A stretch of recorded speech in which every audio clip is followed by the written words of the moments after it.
எல்லாத்தையும் அனுப்பி வச்சுட்டா நம்ம தேவைக்கு என்ன செய்யறது? நமது தேவையே பிறருடைய நன்மைதான். மக்களுக்காக நாம் வாழ்வை அர்ப்பணித்துக் கொண்டவர்கள். நமக்கு என்று சேர்த்து வைக்கும் ஆசை வளர்த்துக் கொண்டால் பிறருக்காக நாம் எதையுமே சாதிக்க முடியாது. உன் சொத்து ஒண்ணு பேசலையா? உங்க சொத்தாவது ஏன் சொத்தாவது எவன் சொத்துக்கோ நம்ம 2 பேரும் சண்டை போட்டுட்டு இருக்கோம். இருப்பதையெல்லாம் எடுத்து வழங்க இருவரும் முடிவு கட்டி விட்டார்கள். ஆமா. முன்பிருந்தவர் நேற்று இல்லை, நேற்றிருந்தவர் இன்று இல்லை, இன்றிருப்பவர் நாளை. குருநாதா, இருக்கும் நேரம் கொஞ்சமாக இருந்தாலும் ஏழைகளுக்கு எவ்வளவு நன்மை செய்ய முடியுமோ அதை செய்வதுதான் எனது முதல் வேலை. நல்ல ஆட்சிக்கு இலக்கணமா நீ அரசாகணும். பதவி ஆசைக்கும் வெறி உணர்ச்சிக்கும் ஆளானா என்ன நேருங்கிறத பவளவர்களோட சரித்திரமே நமக்கு எடுத்துக்காட்டானது.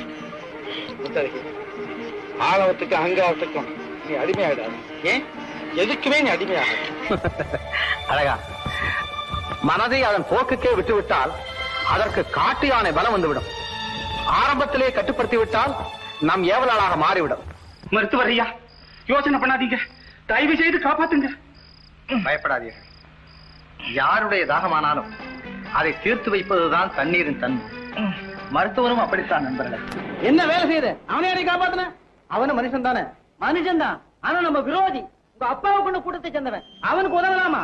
உதவின்னு கேட்டா எதிரியா இருந்தாலும் உதவணும், அதுதான் பண்பு. வாழ்க்கை துணைவியா வரப்போ ஒரு பெண்ணுகிட்டே இருந்து பணத்தை வாங்கி வாழ்க்கை நடத்துற நிலைமை இந்த ஆம்பளைக்கு. சரி, அப்படி எந்த ஆணாவது விரும்பினான் அவனை நான் அடியோட வெறுக்கிறேன்.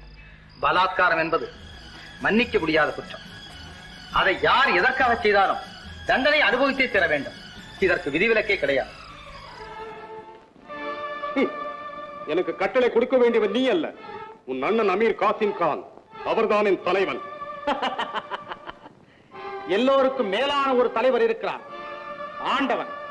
அவருடைய கட்டளைக்கு நீயும் நானும் மட்டுமல்ல, அமீர் காசிம் கான் உட்பட இந்த நானிலமே தலைவணங்கித்தான் ஆக வேண்டும். அது மட்டுமா, இந்த வேலைக்கார பயல்களுக்கு இடம் கொடுத்தா தலையில நின்றுப்பாங்க. உட்கார்ந்து திக்கிற உங்களை விட வேலை செய்து படைக்கிறவங்க எவ்வளவு உயர்ந்தவங்க தெரியுமா? உங்களுக்கு 10 கோடி டாலர் பெருசு, இந்த உலகத்தில் உள்ள தனி ஜீவன் எனக்கு அதை விட பெருசு. மிஸ்டர் பைரவன், மக்களுடைய அழிவுல நீங்க வாழ்ந்துடலாம் நம்பாதீங்க. இந்த பணமே உங்களை அழிச்சிடும். அது நிலைக்கும் நிலைக்காது. அது சரி, நமக்கு என்ன வியாபாரம்? புண்ணாக்கு வியாபாரம்.